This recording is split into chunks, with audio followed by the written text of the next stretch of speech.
Bonjour à toutes et à tous, moi c'est Aglaé et je suis ravie de vous retrouver pour ce nouvel épisode de Table Verte, le podcast où l'on parle d'alimentation végétale. Aujourd'hui on va parler d'un grand classique, les clichés sur l'alimentation végétale. Vous savez, toutes ces phrases qu'on a déjà entendues au moins une fois.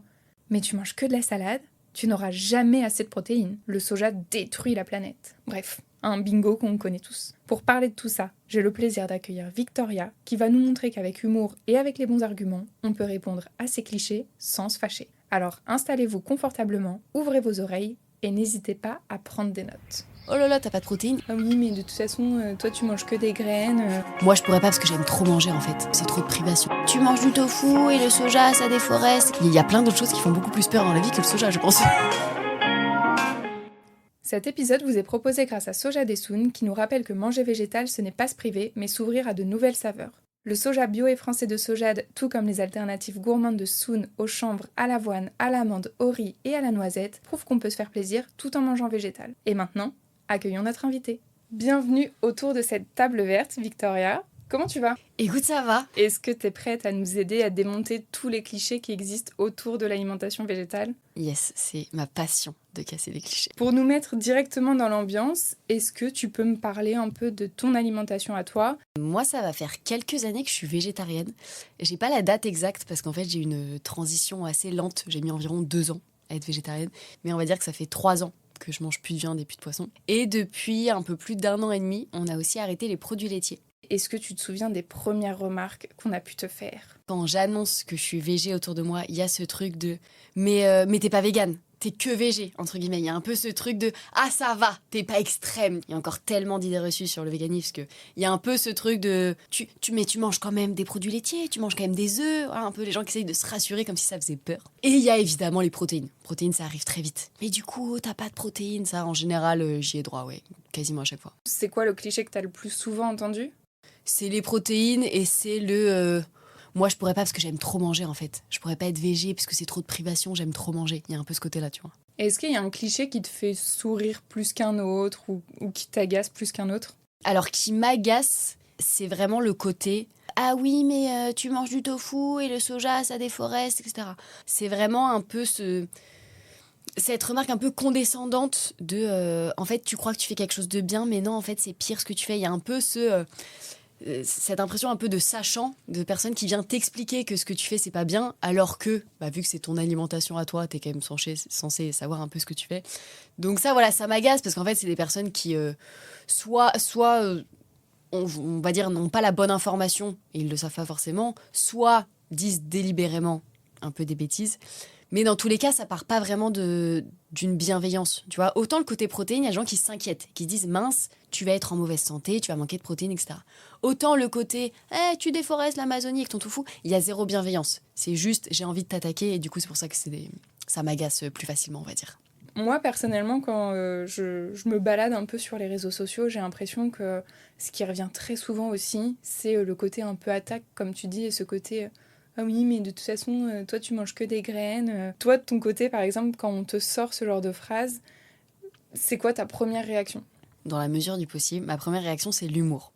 Parce que j'ai pas envie de tout de suite rentrer dans une escalade d'arguments, etc. Donc déjà, pour désamorcer un peu la situation, c'est de l'humour. Et là, typiquement, quand on me dit tu manges des graines, je dis je savais pas que les frites, c'était des graines. Je savais pas qu'une pizza 4 fromages, c'était des graines. Je savais pas, tu vois, et citer un peu plein d'aliments un peu fat, mais végés ou véganes, pour montrer que tu peux manger vegan et manger complètement n'importe quoi, tu vois. Il y a un peu aussi cette idée reçue de manger végé, c'est manger équilibré. C'est manger que des légumes, des graines, etc. Alors que, si tu fais pas attention, tu peux manger vegan et manger n'importe quoi. Enfin voilà, tu peux manger des frites toute la journée et c'est vegan et c'est pas équilibré. Il y a beaucoup d'étonnements d'aliments qui sont végés ou vegan. Quand je cite des plats végés, enfin moi je dis à mon père, en fait, tu te rends pas compte, mais il adore les croquettes de fromage, tu vois, et je lui dis en fait, tu manges végé très souvent sans t'en rendre compte, juste avec tes croquettes de fromage. On mange souvent végétarien au quotidien sans s'en rendre compte, et à partir du moment où on dit que c'est végé, ah non, mais en fait j'aime pas trop en fait, parce que non, alors que si tu le dis pas, la plupart du temps c'est beaucoup le cerveau en fait qui fait effet sur les papilles, plus que vraiment ce que t'as dans ton assiette. La dernière fois on avait fait un peu ce petit exercice d'essayer de trouver plein de plats végés que les gens mangent quotidiennement, mais en effet il y en a beaucoup. La pizza margarita, le risotto à la truffe, ouais, voilà, plein de trucs trop bons, y a le gratin de chinois. Exactement. Et d'ailleurs, en parlant de tous ces plats, si tu devais convaincre quelqu'un du fait que c'est un plaisir de manger végétal, quel plat t'aurais envie de lui proposer? Alors moi j'ai un peu mon plat signature Ok. que j'aime bien faire, où je me facilite pas la tâche parce qu'il y a du tofu dedans. Donc vraiment on fait un vrai plat végé. Mais j'ai une recette en fait de tofu caramélisé. Donc on est sur un tofu un peu sucré avec du sirop d'érable, de la sauce soja sucrée, etc. Avec un petit peu des graines de sésame, un petit peu asiatique, tu vois, avec des oignons cébettes, un peu de riz. Et c'est vraiment la recette de tofu que je fais quand je reçois des gens à la maison, même s'ils sont pas végés. Et ça marche à tous les coups. J'allais te demander du coup si tu avais déjà réussi à faire changer d'avis des personnes grâce à des plats végétaux.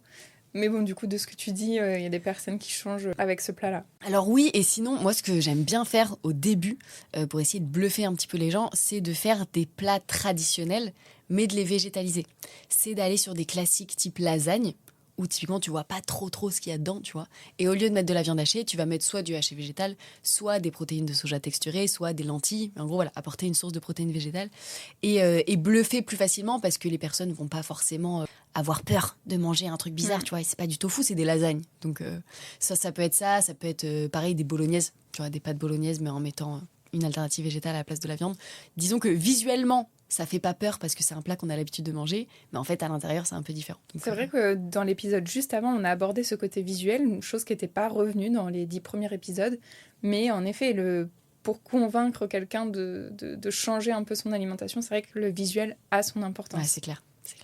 Maintenant qu'on a parlé un peu du goût et du plaisir, je te propose qu'on passe à un autre cliché, puisqu'il y en a encore pas mal. Il y en a un autre qui revient également souvent, tu l'as évoqué au début, celui de la santé et notamment des protéines. L'un des clichés qu'on entend tout le temps, c'est « tu n'auras plus de protéines » ou « tu vas être carencé ». Du coup, je te pose la question, est-ce que tu es carencé aujourd'hui ? Alors, aux dernières nouvelles, j'étais pas carencée. Il faudrait que je refasse une prise de sang. D'ailleurs, je ne peux que encourager tout le monde à faire des prises de sang régulières pour s'assurer que tout va bien niveau carence, que ce soit les végés ou non d'ailleurs. Mais aux dernières nouvelles, non. Et en plus, moi, je fais quand même très attention à mon alimentation parce que je fais du sport aussi. Donc, notamment, quand tu fais du sport, tu as besoin d'avoir un certain nombre de protéines. Donc, je sais qu'au quotidien, j'ai largement mon quota parce que justement, c'est un sujet auquel je fais attention. Et d'ailleurs, ce qu'on dit pas forcément, c'est que quand tu es végé, tu as tendance à plus faire attention à ce que tu mets dans tes assiettes et donc à avoir déjà une alimentation un peu plus équilibrée au quotidien et même d'avoir plus de protéines parce que justement tu les surveilles alors que en soi quand tu es omnivore tu manges ce que tu as envie de manger mais tu fais moins gaffe et au global tu as peut-être moins de protéines. On recommande d'avoir en moyenne 1 gramme de protéines par kilo de poids de corps dans sa journée. C'est-à-dire que si tu fais 70 kilos, il faut que tu aies environ 70 grammes de protéines dans ta journée. Après, si vraiment tu es très sportif et que tu veux prendre du muscle, ça peut être plus, mais en moyenne, on recommande ça. C'est important de rappeler les bases, parce qu'on dit toujours, t'as un manque de protéines, mais en fait, c'est quoi le manque, tu vois, genre, c'est quoi la base, la moyenne. Moi, typiquement, vu que je fais du sport, je vise en moyenne, on va dire 80-90 grammes de protéines dans ma journée. Et c'est pas si difficile à atteindre si tu sais où il y a des protéines déjà, donc ça demande de s'intéresser à un minimum, parce que on sait qu'il y en a dans la viande et dans le poisson, mais dès qu'on sort un petit peu de ça, on sait pas forcément. Moi, c'est un sujet qui me passionne, donc je me suis vraiment beaucoup renseignée. Et typiquement, je mange encore des œufs à la maison, donc ça va très vite. Hein. Si tu manges 2-3 œufs, 2 œufs c'est environ 12 grammes, 3 œufs c'est environ 18, donc ça va très vite si tu fais des œufs brouillés le matin, tu vois, par exemple. Et après, si tu vas chercher notamment du côté du tofu, le tofu c'est une source de protéines qui est géniale, déjà parce que c'est des protéines complètes, c'est-à-dire qu'il y a tous les acides aminés dedans, et en plus, alors ça dépend des types de tofu, mais en moyenne, tu es entre 15 et 20 grammes au 100 grammes. Donc si tu manges 100 grammes de tofu, tu as environ, on va dire, 18-19 grammes. Donc en fait, si tu manges un peu de tofu le midi, si tu manges des œufs le matin, si le soir tu manges des lentilles et qu'au goûter, tu te fais une petite tartine avec du beurre de cacahuète. Oui, parce qu'il y a des protéines dans le beurre de cacahuète, ça c'est génial. C'est fantastique. Tu peux très vite avoir tes apports. Encore une fois, voilà, il faut juste faire attention un petit peu à ce qu'on met dans ses assiettes. Et je pense qu'aujourd'hui, on devrait tous passer un petit peu de temps à se renseigner pour savoir ce qu'on met dans ses assiettes parce que c'est le carburant qu'on donne à son corps. Donc c'est archi important, tu vois. Comment t'as fait pour savoir quelle quantité correspondait à combien de grammes de protéines ? Au tout début, moi je le faisais dans une optique sportive et donc j'avais une application pour traquer un petit peu mon alimentation. Alors, je le recommande pas forcément, honnêtement, parce que ça peut créer des TCA, etc. et d'être dans le surcontrôle de tout ce que tu manges. Je pense pas que ce soit une bonne chose. En revanche, ça m'a permis d'avoir les bases Et typiquement de savoir que dans un œuf, il y a environ 6 grammes de protéines. Après, sinon, il suffit de lire les étiquettes. Globalement, c'est écrit sur tous les aliments. Tu sais que sur ton sachet de quinoa, c'est écrit 100 grammes de quinoa, c'est environ 14 grammes de protéines. Et sinon, tu as plein de livres aujourd'hui sur la nutrition qui t'expliquent un petit peu tout. Et donc, ça peut être intéressant de regarder quelques documentaires, d'acheter 1 ou 2 livres, de regarder un peu plus les étiquettes au début, pas toute sa vie, mais juste pour avoir un peu les bases et pour savoir ensuite composer soi-même. Parce que c'est vrai qu'aujourd'hui, moi, avoir ces quelques bases, ça me permet de faire mes assiettes beaucoup plus facilement au quotidien. Et au-delà des protéines, est-ce qu'il y a d'autres remarques un peu santé qu'on t'a fait sur ton alimentation ? Ce qui revient aussi, c'est la carence en fer. Parce que le fer, c'est ce que tu retrouves notamment dans la viande rouge. Donc c'est vrai que quand c'est un aliment que tu enlèves, c'est quelque chose qu'il faut surveiller. Donc le fer, tu peux en retrouver évidemment dans l'alimentation végétale. Tu peux en retrouver notamment dans les lentilles, tu peux en retrouver dans les légumes verts, tu peux en retrouver dans les amandes, tu peux en retrouver dans plein d'aliments. Il faut faire attention parce que le fer qui est végétal est un petit peu moins facilement absorbé par l'organisme que le fer animal. Donc on recommande en général de l'associer à une source de vitamine C. Moi c'est simple, je mets un petit peu de jus de citron dans tout ce que je mange parce que j'aime bien l'acidité. Donc n'importe quelle assiette, tu mets un petit filet de jus de citron, ça t'apporte de la vitamine C et en plus c'est meilleur. C'est juste un remaniement de ton alimentation et si tu fais attention, il n'y a aucun danger. Honnêtement, en carence, alors si, il y a la B12, ça va pareil, ça fait partie des gros clichés, la B12, donc ça pareil, si t'es végétalien, pour le coup, si t'es vegan, on te conseille de te supplémenter parce que c'est une vitamine que tu pourras pas retrouver dans une alimentation qui est 100% végétale. Petit rappel pour la simple et bonne raison qu'aujourd'hui, la vitamine B12, on la donne en complément alimentaire aux animaux d'élevage, c'est pour ça qu'ils ont de la B12. Eux, quand on mange leur chair, c'est pas eux qui en produisent. Mais bon, là, je m'égare peut-être un petit peu. Mais sinon, non, sur les aspects santé, c'est les protéines avant tout. Et c'est fou parce que, comme tu dis, en fait, quand t'es omnivore, personne s'intéresse du nombre de protéines qu'il y a dans tes assiettes. T'as jamais dit, oh là, ce midi, t'as juste mangé des pâtes au pesto, attention, il n'y a pas de protéines. Mais si d'un coup, tu dis, je suis végé, t'as vu, t'as mangé que des pâtes au pesto. Genre, les gens vont regarder tes assiettes avec beaucoup plus d'attention. Et le pire, c'est que la plupart du temps, c'est pas une profonde inquiétude. Sauf quand c'est ton cercle proche. Moi, je sais que, par exemple, mon père, au début, c'était de la vraie inquiétude. C'était, fais attention, j'ai pas envie que tu sois en mauvaise santé. Mais la plupart des gens qui te disent, oh là là, t'as pas de protéines, ils sont pas inquiets pour ta santé. Non. C'est juste un peu un moyen de se dédouaner, de dire, ah, regarde, toi, ton choix, il est pas bon parce que tu as manqué de protéines. Donc, c'est encore autre chose. Je pense que c'est aussi pour ça qu'il y a autant de clichés sur l'alimentation végétale. Parce que c'est plus simple de se dire, du coup, je change pas d'alimentation parce que ça a l'air d'être mauvais pour la santé, d'être mauvais pour la planète, etc. Alors qu'il y a plein d'études qui montrent que c'est tout l'inverse. Mais du coup, en effet, ça permet de se dédouaner plus facilement. Donc c'est dommage, mais je pense que oui, c'est aussi une des raisons pour lesquelles il y en a autant, en fait. Il y a quand même un autre point qui revient souvent sur la santé, justement, quand on parle de tous ces clichés-là. On entend souvent que le soja n'est pas bon pour la santé. Puis alors, le soja, il y en a des préjugés sur le soja. Qu'est-ce que tu réponds sur ce sujet, donc le soja et la santé ? En fait, aujourd'hui, ce qui revient le plus quand on parle du soja sur la santé, c'est le fait qu'il contient des isoflavones. Et donc, c'est un aliment qui fait très peur, alors que si tu creuses un petit peu, et il n'y a même pas besoin de creuser beaucoup aujourd'hui, tu as énormément d'études qui montrent que, petit 1, les isoflavones qui sont contenus dans le soja n'ont pas d'impact sur les hormones, que ce soit chez les hommes ou chez les femmes, parce qu'il y a aussi des hommes qui ont peur de manger du soja et de se réveiller avec une poitrine énorme. Alors je vous rassure, ça ne va pas arriver. Voilà, typiquement, les Asiatiques mangent du soja depuis bien plus longtemps que nous, et les hommes n'ont pas de poitrine non plus. Au contraire, il y a énormément d'études qui montrent l'impact positif d'une consommation de soja sur la santé, que ce soit sur les maladies cardiovasculaires, que ce soit sur le cancer du sein chez les femmes. À côté de ça, le soja, donc tous les dérivés, ensuite les produits qu'on consomme, donc les boissons végétales à base de soja, le tofu, etc., c'est des aliments qui sont riches en protéines, c'est des aliments qui sont riches en nutriments, en vitamines, etc. Donc en fait, le soja, c'est une petite pépite. Et pourtant, il fait peur à tout le monde parce qu'il contient un ingrédient qui nous fait penser à des oestrogènes féminins et donc on se dit que c'est un perturbateur endocrinien. Alors qu'aujourd'hui, il n'y a aucune étude qui montre que c'est mauvais pour la santé. Il y a l'ANSES, qui est du coup l'autorité aujourd'hui en France sur la sécurité alimentaire. L'ANSES nous dit qu'on peut consommer 2 à 3 produits à base de soja par jour en étant vraiment large, on n'a aucun souci. Et on est le pays qui est le plus frileux en termes de recommandations. C'est-à-dire que nous, on dit ça, et globalement, tous les autres pays du monde, il n'y a même pas de limitation. Donc même nous, en étant les plus frileux, on peut manger 2 à 3 produits à base de soja par jour. Et même moi, en étant végé, je suis pas sûre de manger 3 produits à base de soja par jour. Parce que, encore une fois, quand tu vas vers une alimentation plus végétale, l'idée, c'est aussi d'avoir une alimentation variée, de manger à la fois des légumineuses, à la fois notamment des produits à base de soja, des œufs si t'es végétarien ou des produits laitiers. Donc l'idée, c'est pas non plus de manger du soja matin, midi et soir, tu vois. Et même en faisant ça, potentiellement, t'aurais pas de problème de santé, tu vois. Il y a une créatrice de contenu qui s'appelle Violette, qui est une diététicienne sur Instagram et qui fait notamment beaucoup un peu de décryptage.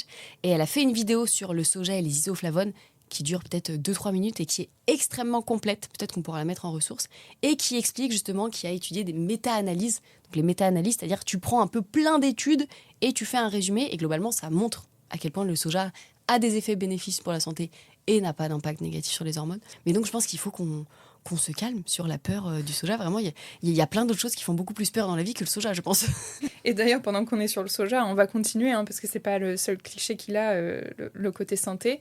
Il souffre de pas mal d'autres clichés, et il y a notamment le cliché de l'environnement. On entend souvent que le soja détruit la planète. Ah, mais c'est la cause du réchauffement climatique, c'est le soja. Ouais. Et donc, qu'est-ce que tu as à nous dire sur ce sujet ? C'est vrai. Le soja, ça déforeste.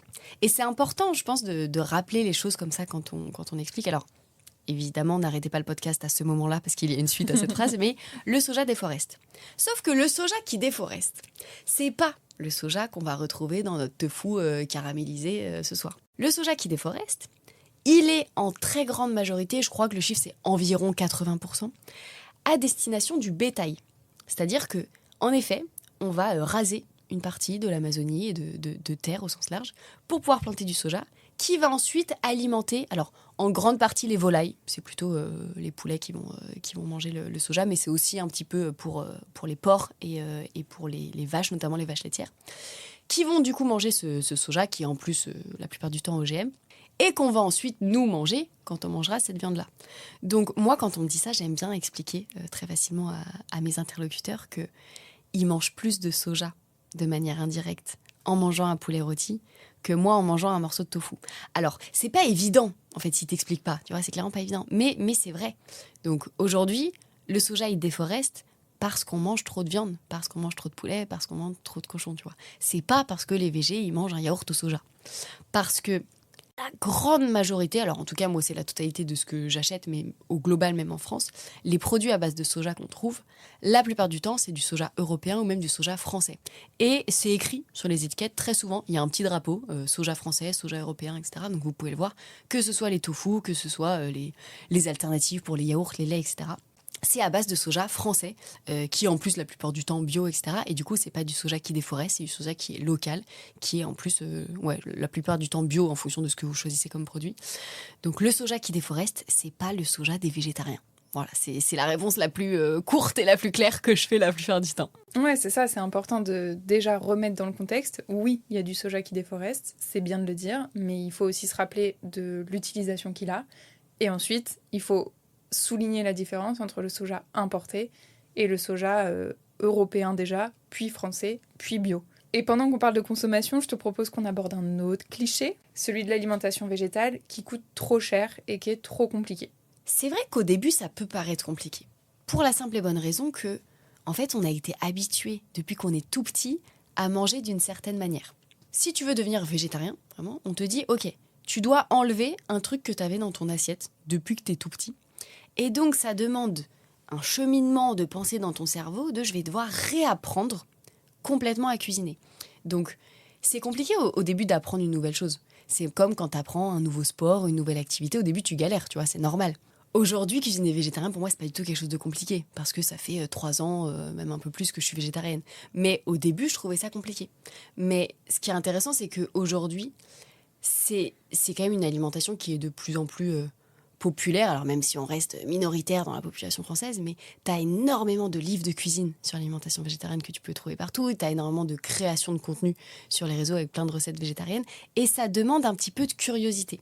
Ça demande un petit peu de temps au début de se dire, en fait, comment je vais faire des assiettes pour qu'elles soient équilibrées, comment je vais apprendre à cuisiner. Tu vois, moi, la première fois que je me suis retrouvée devant un bloc de tofu, je savais pas quoi en faire, tu vois, le truc c'est un peu mou, ça a pas trop de goût, donc ça demande un petit peu de temps d'apprentissage. Mais après, je veux dire, cuisiner un bloc de tofu, c'est pas plus compliqué que cuisiner un bloc de poulet. Changer une habitude, ça prend du temps. Mais une fois que c'est fait, c'est pas compliqué, et honnêtement, moi je m'éclate depuis que je cuisine végétarien. En fait, je trouve que tu peux faire tellement de choses, t'es tellement plus curieux. J'ai beaucoup plus d'épices chez moi, j'ai beaucoup plus de graines, on en parlait tout à l'heure. J'ai des assiettes qui sont tellement plus colorées, qui sont tellement plus variées. On peut vachement plus s'amuser parce qu'en fait, quand tu cuisines la viande ou le poisson, en général, c'est l'élément central de ton plat. Et on va dire, tu vas l'agrémenter un petit peu avec des trucs. Alors que quand tu cuisines végé, les légumes ou les légumineuses ou tout ce que tu vas mettre, c'est tout ça qui va être l'élément central. Il y aura plus une pièce qui va voler la vedette à tout le monde, tu vois, entre guillemets. Et du coup, moi, je m'amuse énormément dans ma cuisine depuis que je suis végé. Et sur le côté, ça coûte cher. Alors, j'ai envie de répondre, ça dépend. C'est-à-dire que tu peux cuisiner végétarien ou végétalien de plein de manières différentes, tout comme tu peux cuisiner omnivore, on va dire, de plein de manières différentes. Si tu décides de remplacer la viande ou le poisson par que des simili ou des produits transformés ou des produits tout faits, etc., globalement, ça va coûter soit le même prix, soit un petit peu plus cher. Si tu décides de remplacer un steak par des lentilles ou des pois chiches ou du quinoa, alors je laisse vraiment nos auditeurs comparer le prix d'un kilo de lentilles et comparer le prix d'un kilo de bœuf. On n'est quand même pas du tout sur la même gamme de prix. Donc si on part sur des produits bruts, si on part sur un petit peu de fait maison, au contraire, cuisiner plus végétal, ça coûte beaucoup moins cher. Parce que la viande et le poisson, je pense que c'est les ingrédients qui coûtent le plus cher dans un caddie. Alors ça fait très longtemps que j'ai pas acheté du poulet, mais je crois qu'à l'époque, une barquette de poulet, c'est au moins 6-7 euros, tu vois, quand tu achètes vraiment une barquette avec quelques blancs de poulet. 6-7 euros, et il n'y a pas grand-chose en végétal qui coûte si cher. Donc ça dépend comment tu vas aborder ça. Mais moi, ma réponse, c'est plutôt que si tu te mets un petit peu à cuisiner, tu peux faire énormément d'économies en cuisinant plus végétal. Je sais qu'il nous reste encore plein de clichés à aborder, mais on arrive bientôt à la fin de cet épisode. Du coup, avant de conclure, j'ai juste quelques petites questions rapides à te poser. Je les pose absolument à tout le monde. Le principe, il est très simple. Il y a 5 questions et il faut que tu me répondes le plus rapidement possible. Est-ce que tu es prête ? Oui. Allez, c'est parti. Quelle est la recette que l'on peut voir le plus souvent à ta table ? Ah mince, du coup, je peux pas redire le tofu caramélisé. Si c'est ça, faut pas mentir, donc... Alors non, mais en fait, au sens large, c'est du tofu. J'adore le tofu, j'en mange pratiquement tous les jours. Donc du tofu un peu sous toutes ses formes, mais du tofu. Si tu reçois une dizaine d'invités à ta table avec des régimes différents, quel plat tu cuisines pour mettre tout le monde d'accord ? Alors, je pars forcément sur une recette végane, parce que c'est ça qui est génial, en fait, avec l'alimentation végétale, c'est que pour le coup, ça convient à plus ou moins tous les régimes alimentaires. Je pense que je partirais sur un plat convivial, soit sur des lasagnes, soit sur, tu vois, par exemple, des faritas, où je fais plein de petits bols, et chacun peut mixer un petit peu, tout en restant quand même 100% végétal. Et comme ça, chacun peut faire un petit peu ses petits wraps comme il veut, tu vois. Si je t'invite pour le goûter, qu'est-ce que je dois mettre sur la table pour être sûre que tu viennes ? Du salé. Je suis team salé. Moi aussi, donc moi, ça au va. goûter, tu me fais du houmous, je suis la plus heureuse. Lorsque tu organises un apéritif dînatoire, qu'est-ce qu'on peut grignoter à ta table ? Évidemment du houmous fait maison, avec plein d'autres choses dedans. T'as le houmous classique, mais moi j'aime bien faire du houmous avec des oignons caramélisés dedans, par exemple. C'est délicieux. Ou du houmous à la betterave. Du houmous sous toutes ses formes, globalement. Et évidemment, ma nouvelle recette phare en ce moment, c'est une tartinade de tofu. Donc tu mets juste du tofu avec un peu des tomates séchées, des poivrons marinés, tu mixes tout ça. C'est délicieux. En gros, des tartinades, plein de tartinades. Et pour finir, si tu n'avais aucune contrainte, à quelle table rêverais-tu de manger ? En fait, j'ai déjà un truc que j'aimerais trop faire si j'avais pas de limite d'argent. C'est qu'il y a un chef étoilé qui vient de transformer son restaurant en restaurant 100% vegan je crois qu'il y a 2-3 mois. Alors, j'ai plus le nom parce que j'ai vu les prix et je me suis dit je n'irai pas. Donc, j'ai pas retenu le nom. Mais vraiment, je crois que c'est un restaurant 2 ou 3 étoiles si je dis pas de bêtises, qui a transformé sa carte pour qu'elle soit 100% vegan. Donc si demain je pouvais aller manger quelque part, j'irais manger dans ce restaurant. Après, si vous voulez m'inviter, c'est avec plaisir. Déjà, il va falloir retrouver le nom du coup. Oui, ça je m'en occupe. Bon, merci beaucoup pour cet échange. On va essayer de retrouver ce nom. Peut-être que vous allez l'avoir de chez vous. Dites-nous sur nos différents réseaux. Je suis sûre en tout cas que tous les éléments de réponse vont un peu aider toutes les personnes qui nous écoutent. J'espère que vous n'aurez pas besoin de tous ces éléments de réponse parce que sinon il va peut-être falloir changer d'entourage. Mais peut-être que certains peuvent vous aider. Avant de nous quitter, je te laisse une dernière fois la parole si tu veux rajouter un petit élément. Ouais, je voudrais terminer avec peut-être une petite phrase d'encouragement parce que je sais que ça peut être difficile quand on est le seul végé à table ou quand on est même le seul flexitarien de sa famille, tu vois, mais la seule personne qui essaye un petit peu de changer son alimentation et qui justement doit répondre à ces clichés tout le temps, sans avoir forcément toutes les réponses et du coup être un peu là, toujours à se sentir attaqué. Mais déjà, si vous vous sentez comme ça, vous n'êtes pas seul. Vous n'êtes pas seul du tout. Et souvenez-vous que vous le faites pour les bonnes raisons et qu'aujourd'hui, adopter une alimentation plus végétale, c'est le meilleur choix pour vous, c'est le meilleur choix pour la planète, c'est le meilleur choix pour les animaux. Donc, même si quand vous êtes avec tonton Roger et tata Rachel, vous vous sentez un petit peu seul et peut-être que au prochain dîner de famille, il y aura votre cousin qui sera aussi devenu flexitarien, on ne sait jamais. Mais en attendant, voilà, vous n'êtes pas seul et vous avez fait le bon choix. Et c'est sur ces belles paroles que nous allons nous quitter. J'espère que vous avez pris plein de notes et que vous êtes maintenant prêts à répondre à tous les clichés qu'on pourra vous raconter. On se retrouve le mois prochain pour un nouvel épisode. En attendant, pensez à vous abonner et surtout, amusez-vous en cuisine. À très bientôt!